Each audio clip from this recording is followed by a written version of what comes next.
믿을 때에 그렇습니까? 믿을 때 그래. 그러니까 예수를 믿고 난 후에 신앙생활을 하면서 성령을 받아야 된다라고 해석을 하는 사람이 있는 거예요. 성령 세례를 또 한 번 받아야 된다라고 주장하는 사람들이 있어요. 예, 예. 혹시 못 들어보셨습니까? 아무도 우리 교회는 잘안 들어요. 아무도 안 들어요. 아주 예, 좋습니다. 그러니까 성령 세례를 또 받아야 된다라고 주장하는 부류들이 있다라고 하는 거죠. 근데 이때는요, 바로 이 믿을 때는 우리가 신앙생활 하고 난 후를 얘기하는 게 아니에요. 바로 같은 시제를 사용하는 거죠. 바로 믿을 때 뭐죠? 우리가 처음에 예수를 믿을 때를 얘기하는 거죠. 우리가 예수를 모르고 있다가 복음을 통해서 예수를 믿을 때 그때를 얘기하는 거예요. 믿을 때 뭘 받는다고요? 성령을 받는. 예, 성령을 받는, 성령 세례를 받는 거예요. 예, 성령 세례를 받는데 또 신앙생활 하면서 또 내가 성령 세례를 받아야 되나? 이런 오류가 지금 이제 나오는 거죠. 해석에 의하면, 다른 부류들의 해석에 의하면 내가 또 한 번 내 성령을 받는데 또 한 번 내가 뭔가 성령 세례를 또 한 번 더 받아서 내 신앙이 더 업그레이드 되고 내 신앙이 더욱더 한 차원 더 깊은 차원으로 가야 되나? 그런 생각을 할 수도 있다라고 하는 거죠. 그게 아니다 라고 하는 거예요. 성령 세례는 한 번 받는 거예요. 한 번. 언제요? 믿을 때. 그러니까 예수를 믿을 때 우리가 성령으로 세례를 받습니다. 믿으십니까? 아멘. 이 자리에 앉아있는 모든 분들은 성령 세례를 받으신 분인 줄 믿습니다. 아멘. 아멘. 모두가 성령 세례를 받았어요. 왜? 우리가 예수를 믿었기 때문에 그래요. 근데 이 증거와 근거가 어디 있냐면, 우리가 예수를 믿을 때요, 예수를 주로 고백하는 것은 우리의 의지와 우리의 어떤 그 판단과 우리의 노력으로 되는 게 아니에요. 예수를 주로 시인하는 것은, 우리 성경 한번 찾아볼게요. 근거를 고린도전서 12장 3절 말씀입니다. 고린도전서 12장 3절 말씀. 12장 3절 말씀 우리 누가 한번 읽어주시면 감사하겠습니다. 고린도전서 12장 3절. 그러므로 내가 너희에게 알리노니 하나님의 영으로 말하는 자는 누구든지 예수를 자랑하지 아니하고 또 성령으로 아니하고는 누구든지 예수를 주시라고 할 수 없느니라. 아멘. 분명히 말씀하고 있습니다. 그러니까 성령으로 아니하고는 누구든지 예수를 어떻게 고백할 수 없다라고요? 주라고 고백할 수 없는 거예요. 그러니까 예수님은 내 인생의 주인이십니다. 예수 그리스도는 내 인생의 주가 되십니다. 예. 그리스도께서 나를 위해서 십자가에 죽으시고 부활하셨고 다시 나를 위해서 다시 이 땅에 오실 분이십니다 라고 하는 이 신앙의 고백은요, 우리의 의지로 할 수 있는 게 아니에요. 바로 누구의 힘으로 능력으로 할 수 있는 거예요? 바로 성령께서 우리 가운데 하시는 역할과 기능이다 라고 하는 것입니다. 성령께서 우리 가운데 오셔서 우리 심령 가운데 임하셔서 첫 번째 하는 사역과 역할과 기능이 뭐냐면 바로 예수를 주라고 시인하게 하는 그 일, 그게 바로 성령께서 첫 번째 하는 역할과 기능입니다. 그렇기 때문에 우리가 예수를 나의 주로 고백한다라고 하는 것, 나의 구원자로 고백한다라고 하는 것은 우리의 의지로 되는 게 아닙니다.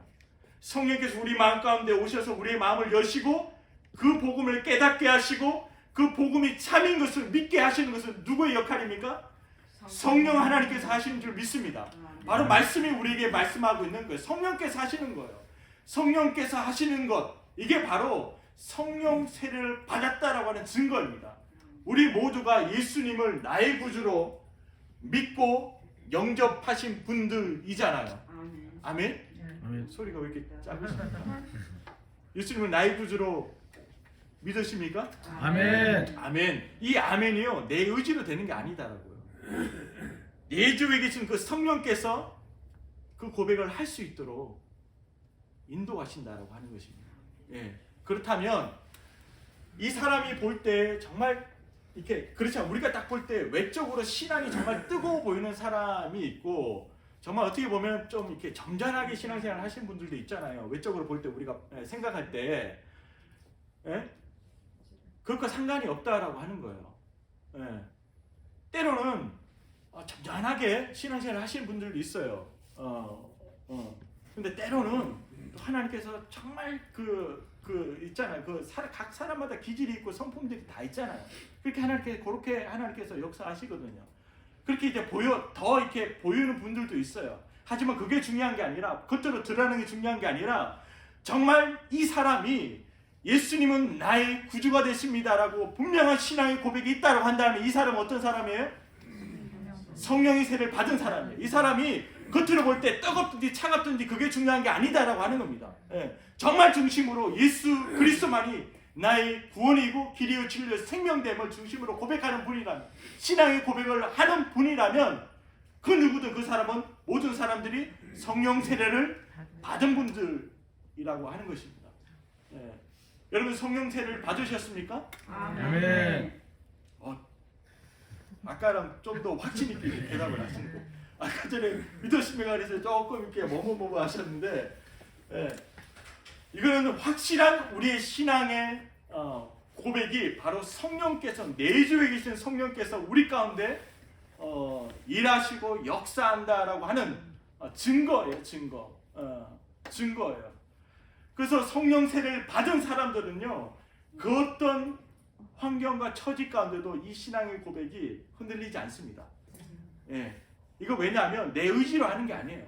성령께서, 내주에 계시는 그 성령께서 나를 통해서 행하시는 그 일이기 때문에, 성령 세례를 받은 사람은 어김없이 그 복음 앞에서 예수님이 나의 주가 되십니다. 예수님이 나의 구원자가 되시며 예수 그리스도만이 길이요 진리요 생명 되십니다 라고 하는 그 고백을 우리가 할 수밖에 없다라고 하는 것입니다. 예, 이게 바로 성령 세례를 받은 바로 증거라고 하는 거죠. 우리 로마서 8장 9절 말씀 우리 보면 이렇게 말씀하고 있죠.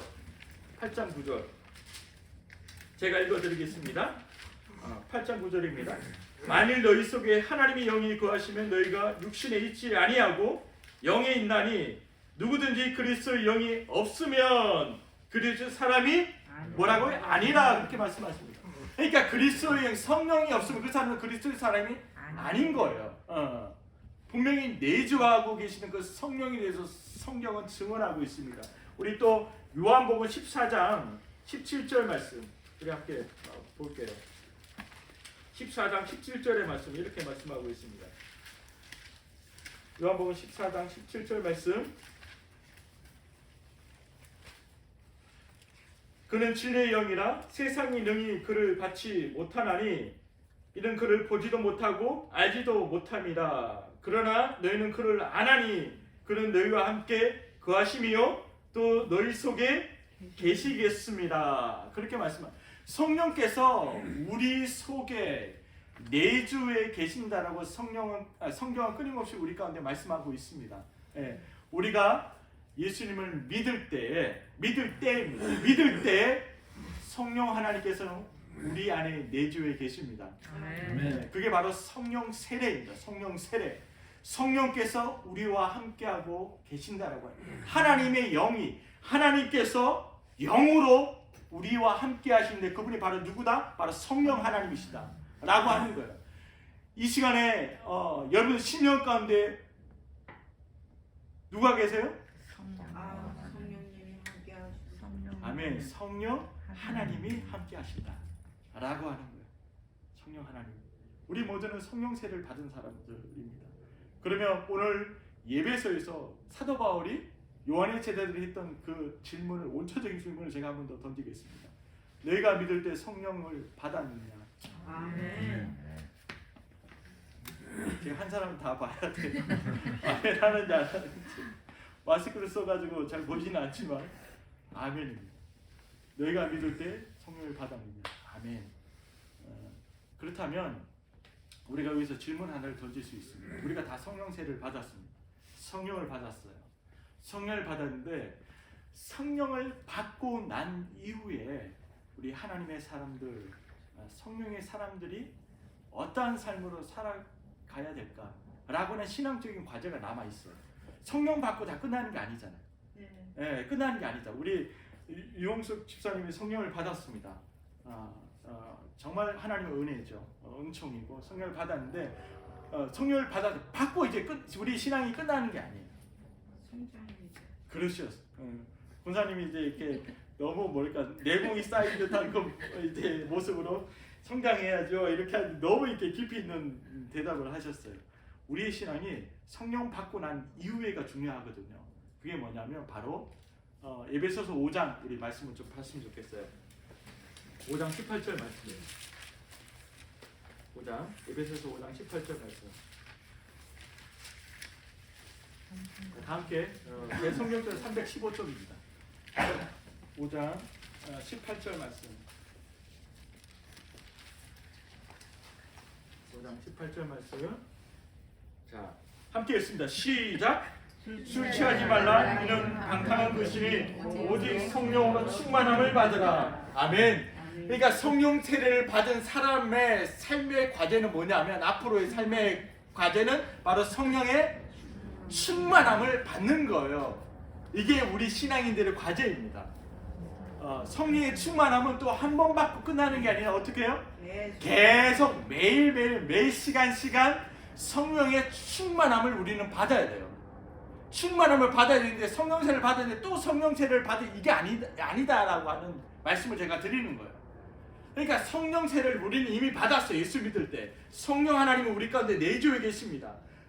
내주에 계시는데 우리가 해야 될 이제 신앙의 과제는 뭡니까? 성령의 충만함을 받는 거예요. 그 성령의 충만함을 계속 유지하기 위해서 우리가 하나님 앞에 나아가는 우리의 신앙의 태도가 있어야 된다라고 하는 거죠. 예. 이게 오늘 말씀의 키포인트입니다. 다 성령세를 받았습니다. 그렇다면 성령세를 다 받았지만 어떤 사람은 성령이 충만한 사람이 있을 수도 있고 그렇지 않은 사람이 있을 수도 있는 거예요. 그렇지만 하나님의 뜻은 모든 사람이 성령의 충만함을 받기를 원한다? 아니다? 원합니다. 이게 하나님의 뜻입니다. 교회에 대한 하나님의 부르심입니다. 성령의 충만함이 있을 때 비로소 그 교회는 건강해지며 그 교회는 하나님께서 말씀하신 그 말씀을 향해서 믿음으로 걸어가는 거예요. 그렇다면 오늘 이제 에베소서 5장 18절 말씀에 술 취하지 말라라고 말씀하겠어요. 술 취하지 말라. 자, 술 취하지 말라라고 하는 이 해석을 애매모호하게 교회 안에서도 성도님들끼리 자기 멋대로 해석하는 사람들이 많아요. 왜냐하면 저한테도 그런 말씀을 하시는 성도들이 꽤 있었어요. 몇 분, 특히 미국 와서. 한국에서는 그런 얘기를 못하지, 교육자한테. 이 꼬투리가 잡히니까 못하는데 미국은 조금 자유로운 것 같아. 그래서 목사님, 성경에 분명히 술 취하지 말라라고 얘기했지 술을 먹지 말라라고 얘기하지 않았지 않습니까? 그렇게 저한테 질문을 하시는 성도님들이 몇 분 계셨어요. 종종 많이 있어요. 권사님한테 많이 이렇게 대답을 하시는 분들. 많이, 종종 많이. 저한테도 이제 그렇게 신앙을 이제 상담을 하시는 분들이 계셨거든요. 근데 이걸 잘 우리가 생각해야 돼요. 술 취하지 말라라고 하는 이 차원은요, 교회에서 또 말씀이 우리에게 말씀하는 이 차원은요, 당신이 신앙인이기 때문에, 당신이 교회를 다니고 있기 때문에 좀 남보기에도 좀 좋지 않고, 그리고 건강상에도 문제가 있으니 술을 하지 않는 것이 옳은 것 같습니다라고 우리가 권면해 줄 때도 있는데 그런 차원이 아니에요. 여러분들, 만약 건강상의 문제라면 적당하게 마시는 것도 필요할 수도 있죠. 적당하게. 이거는 적당하게 마시는 것도 어떻게 보면 건강에 필요할 때가 있을 수도 있어요. 근데 그 적당함을 지킬 수 있느냐 이거죠. 이게 관건인 거죠. 인간인지라. 인간인지라. 근데 그런 차원이 아니다라고 하는 거죠. 제가 드리고 싶은 말씀은 그런 차원이 아니에요. 술은요 그런 차원이 아니에요. 술 취하지 말라라고 하잖아. 취한다라고 하는 이 뜻은 원문으로 어떤 뜻이 있냐면 지배한다는 뜻이 있습니다. 지배의 미닝이 있어요. 그리고 성령의 충만함을 받으라고 하는 이 동사 충만이라고 하는 이 동사도 같은 뜻이에요. 기가 막히게 지배라고 하는 이 의미가 있어요. 그러면 오늘 에베소서 5장 18절 말씀에 술 취하지 말라, 성령 충만을 받으라라고 하는 이 두 문장을 두 개 갖다 놓은 이유는 뭐겠습니까? 둘이 되면 안 된다 이거지. 할렐루야. 자, 이게요 그냥 건강에 해롭기 때문에 교회를 다니고 신앙인으로서의 삶을 살기 때문에 좀 보기 좋지 않기 때문에 술을 하면 안 돼. 이런 차원이 아니다라고 하는 거예요. 그런 차원이라면 그냥 혼자 몰래 조금씩 드셔도 돼요. 그런 얕은 차원이 아닙니다. 그런 차원이 아니고 제가 말씀드렸다시피 지배라고 하는 이 동사적인 개념이 있습니다. 취한다라고 하는 이 의미도 지배이고 충만함이라고 하는 이 의미도 지배라고 하는 똑같은 기가 막히게 똑같은 의미를 사용하고 있습니다. 네. 자 그러면 제가 여러분들 잘 아시잖아요. 예전에 과거에 많이 해보셨으니까 자, 술 취하지 말라라고 했는데 술 이제 취한다라는 그 의미와 그 개념을 너무 잘 알고 계실 것 같아요. 우리 성도님들은 다 아닌 것처럼 이렇게 취한다. 왜 취하죠? 술 취하는 게 여러분들 술 취하는 게 양 때문에 취합니까? 그렇지 않습니까? 술을 먹어보지를 않았는지. 먹어보죠.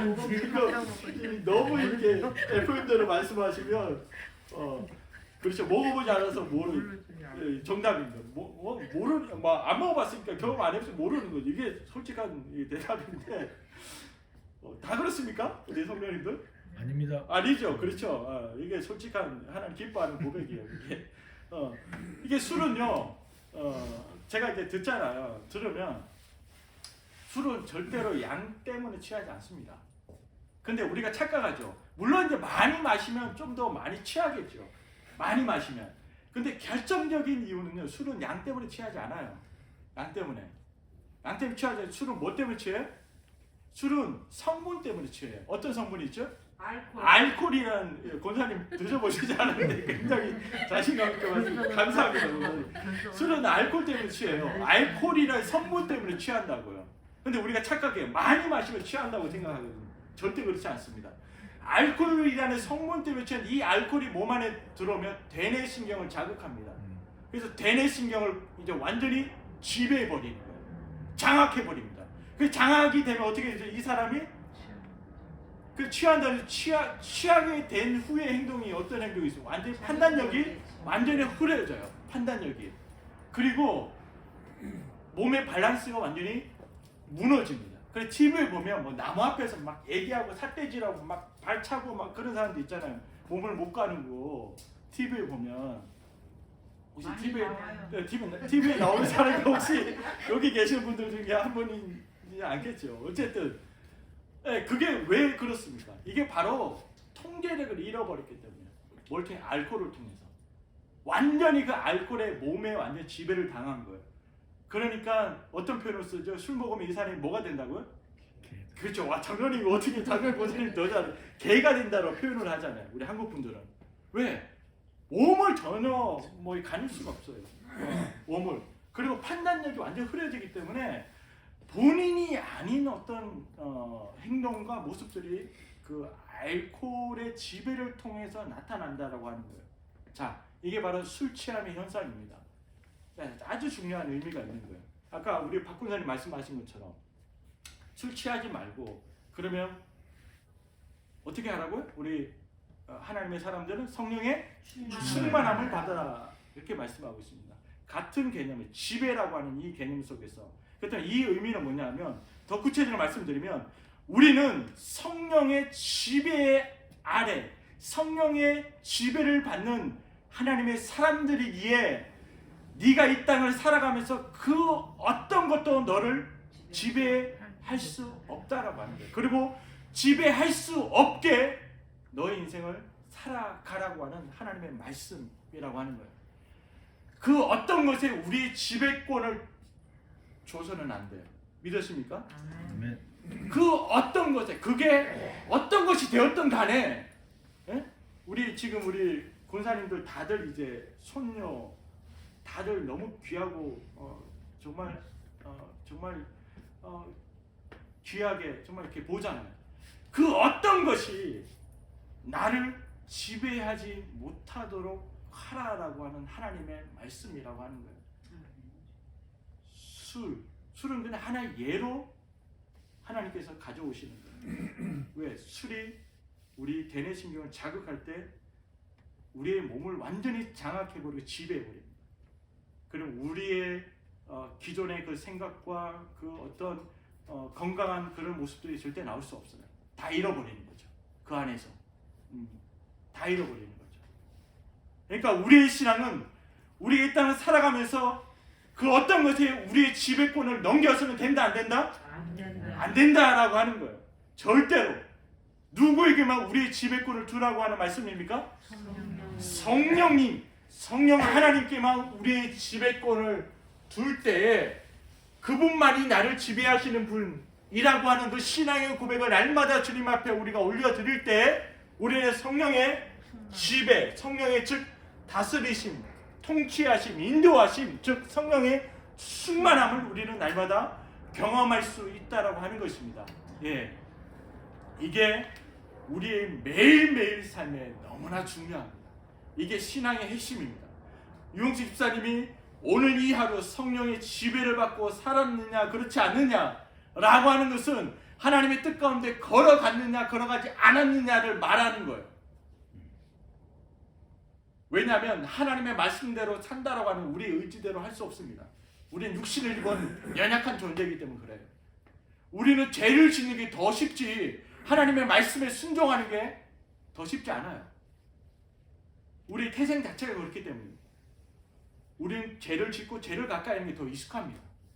더 쉽습니다. 남을 미워하는 것을 더 우리는 익숙해져 있는 존재라고 하는 거예요. 그렇죠?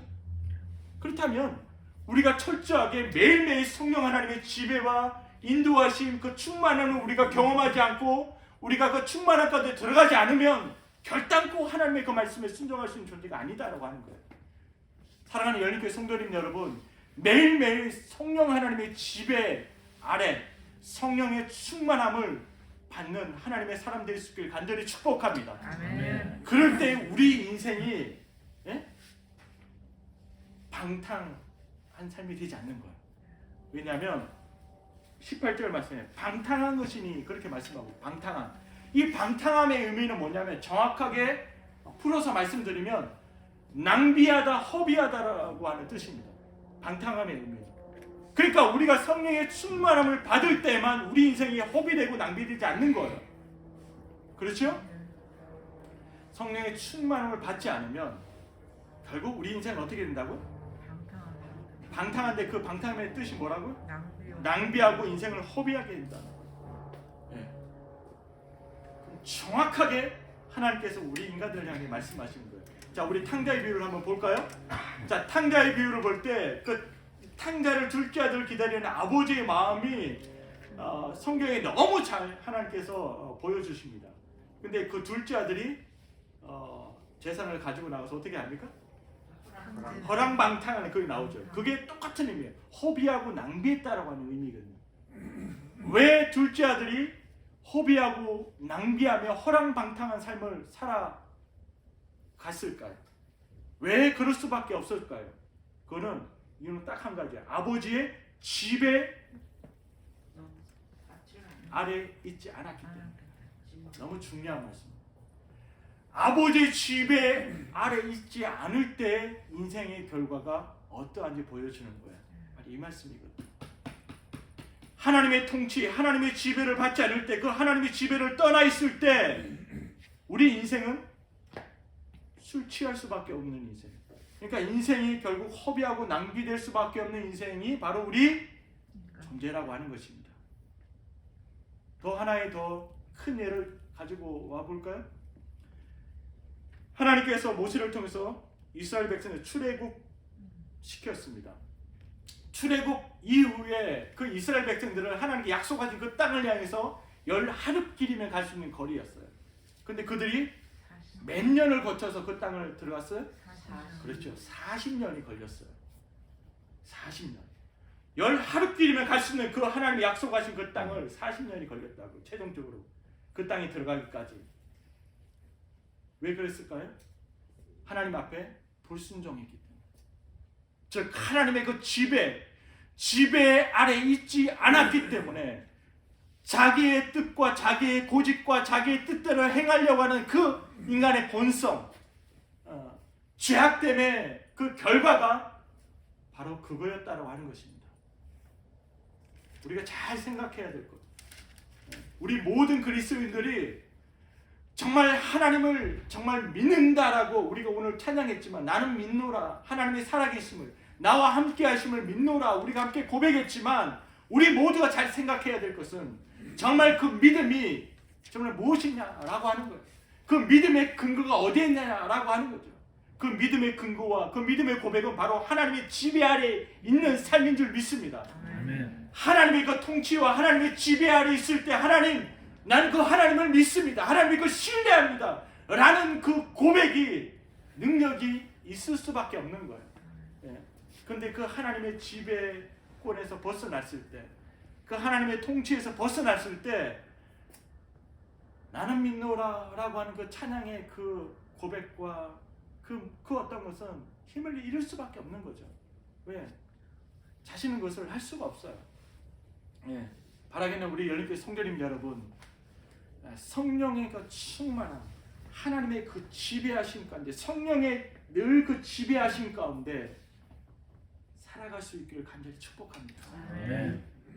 오늘 말씀을 통해서 하나님의 그 지배권에서 벗어났다고 생각하는 성도님들이 있을 수 있습니다. 이번 한 주 살아오면서 내 고집대로 내 계획대로 내 아집대로 살아온 우리의 모습이 오늘 말씀을 통해서 드러나고 밝혀질 거예요. 그러면 고백하십시오. 하나님 다시 돌이키게 해주십시오. 하나님의 지배권 아래 내가 살게 해주십시오. 하나님의 지배를 받는 하나님의 사람 되게 해주십시오. 이것이 가장 행복한 길이고 이것이 가장 내 인생을 아름답게 만드는 하나님의 길임을 내가 믿습니다. 늘 하나님의 그 지배 아래 있기를 원합니다. 라고 고백하며 하나님께 나아가는 귀한 역사가 있길 간절히 축복합니다. 아멘. 그렇다면 이 하나님의 지배, 하나님의 이 통치 이 삶이 어디에서 나타나야 되느냐? 오늘 성경 우리가 말씀하고 있어요. 절대로 교회에서 나타나라고 말씀하고 있지 않습니다. 우리 5장 18절 에베소서 21절 말씀을 보면 어떻게 말씀하고 있죠? 그리스도를 경외함으로 피차 어떻게 하라고? 복종하라 그렇게 말씀하고 있어요. 그러니까 성령의 충만함, 성령의 지배하에 살아가는 사람의 궁극적인 목적이 뭐예요? 복종하는 데 복종. 이게 바로 성령 하나님의 궁극적인 목적이에요. 우리 가운데 행하신 그 역할과 기능의 궁극적인 그 방향은 뭐냐면 하나님의 그 말씀에 순종하게 하는 그 일에 있다라고 하는 것입니다. 성령이 우리가 충만함 받는 이유가 뭐예요? 바로 하나님의 말씀에 순종하려고, 하나님 말씀에 복종하려고. 왜? 내 의지대로 하나님 말씀 순종할 수 없으니까. 성령 하나님이 순종할 수 있도록 힘을 주시고 능력을 주시고 마음을 주시고 믿음을 주신다라고 하는 것입니다. 그러니까 성령 하나님의 그 지배가 절대적으로 우리 인생 가운데 필요해 필요 없습니까? 필요합니다. 이건 액세서리가 아닙니다. 나의 형편, 내 처지 우리 너무 잘 알고 있지 않습니까? 우리 열심히 힘을 모아서 한번 해봅시다. 뭘 해봐요, 해보긴. 항상 모이면 갈등이 생기고 항상 모이면 서로 찢어지고 갈라지고 이게 바로 인간입니다. 교회도 여지 없습니다. 교회도 성령의 충만함, 성령의 지배함이 없으면 교회도 늘 갈등이 있고 늘 찢어지고 갈라지는 거예요. 그럴 수밖에 없는 거예요. 그게 인간이라고. 그래서 우리가 기도하고 구해야 될 것은 성령의 충만함을 열린교회 가운데 허락해 주십시오. 하나님, 내가 말할 때, 내가 하나님이 성도를 대할 때 성령 충만함으로 성도를 대하고 성도를 품을 수 있도록 하나님 도와주십시오 라고 우리가 기도해야 되는 거예요. 우리가 살 길, 우리가 하나님의 뜻 가운데 서 있을 수 있는 그 이유는 바로 성령 충만함에 있는 줄 믿습니다. 그밖에 없는 거예요. 자꾸 내게 드러나면요, 내게 나오게 되면 서로 불편해질 수밖에 없어요. 왜? 그게 인간이기 때문에. 성령의 충만함, 그 충만함이 바로 궁극적인 목적은 바로 하나님의 그 말씀에 바로 순종하며 살아가는 거예요. 순종하며. 근데 피차 복종하라고 그렇게 말씀하셨잖아요. 근데 그 복종함이 어디서 나타나야 되는지 오늘 너무 중요한 말씀을 해주고 있어요. 자, 22절에 자 여러분들, 자 이거는 꼭 제가 말씀드리고 오늘 말씀 마치겠습니다. 자, 22절 다 함께 읽습니다. 시작. 아내들이여. 잠깐만요. 이거는 아내들이 있습니다. 시작. 아내들이여 자기 남편에게 복종하기를 주께 하듯 하라. 예, 자 그렇게 하십니까? 노력합니다. 노력하고, 네, 권사님 잘하실 것 같아요. 자, 그 다음에 남편들이 있습니다. 자, 23절 시작. 이는 남편이 머리됨이 그리스도께서 교회의 머리됨과 같음이니 그가 바로 몸의 구주시니라. 자, 그렇게 말씀하고 있어요. 자, 지금 가정에 대해서 얘기하고 있는 가정에 대해서. 자, 성령 충만을 얘기하고 성령 충만은 즉 서로 피차 복종하는 거예요. 피차 복종이 뭐냐면 결국은 그리스도께 복종하는 거거든요. 하나님의 그 말씀에 복종하는 거거든요. 그 하나님의 말씀에 복종하고 그 하나님의 그 말씀에 순종하는 게 바로 어디에서 나타나야 된다라고요? 가정에서 나타나, 부부 관계에서 나타나야 된다라고 하는 거예요. 즉 더 풀어서 말씀을 드릴게요.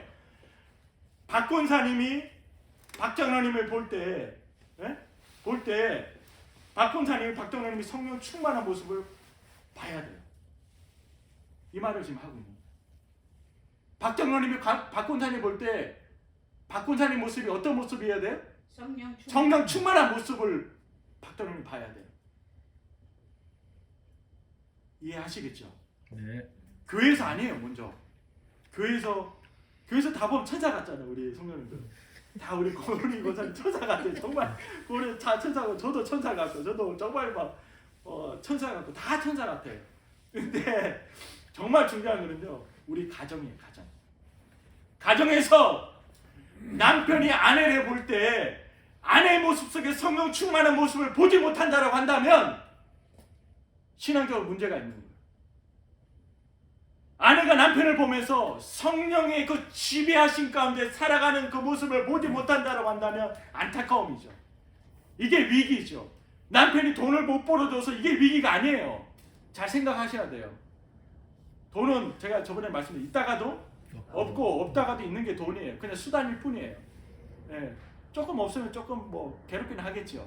하지만 그게 우리 인생의 절대적인 조건이 될 수 없어요. 하나님께 필요에 따라 하나님 나눠주시는 거예요. 네. 정말 위기는요. 내 남편의 성령의 충만함을 받지 못하고 살아가는 그 모습을 볼 때 우리는 위기를 느껴야 돼요. 그래서 하나님 앞에 엎드릴 줄 알아야 돼요. 하나님 앞에 엎드려야 된다고. 그래서 부부를 보면서 서로 피차 그리스도께 복종하는 그 모습, 성령의 충만한 그 모습을 가정 안에서 확인하고 볼 수 있어야 한다라고 하는 거예요. 사랑하는 우리 열린교회 성도님 여러분, 여러분의 가정 가운데 성령 충만함의 모습이 부부를 통해서 서로 확인되고 입증될 수 있기를 간절히 축복합니다. 그렇게 되면요, 정말 하나님께 여러분의 가정을 통해서 놀랍게 역사하실 줄 믿습니다. 여기에 이제 자꾸 이제 약해져요. 우리 성도님들이 자꾸 약해져요. 여러분들 자녀들이 부모를 보면서 신앙적으로 존경하는 부모가 돼야 돼요. 존경받을 길은 하나밖에 없어요. 성령의 지배를 받는 거예요. 성령의 충만함을 받으면요, 정말 멋진 아빠, 좋은 아빠, 정말 아름다운 엄마, 정말 좋은 엄마가 될 수 있는 줄 믿습니다. 왜 아멘 안 하세요? 아멘. 네, 아멘입니다. 바로 성령의 지배를 받는 거예요. 성령의 지배.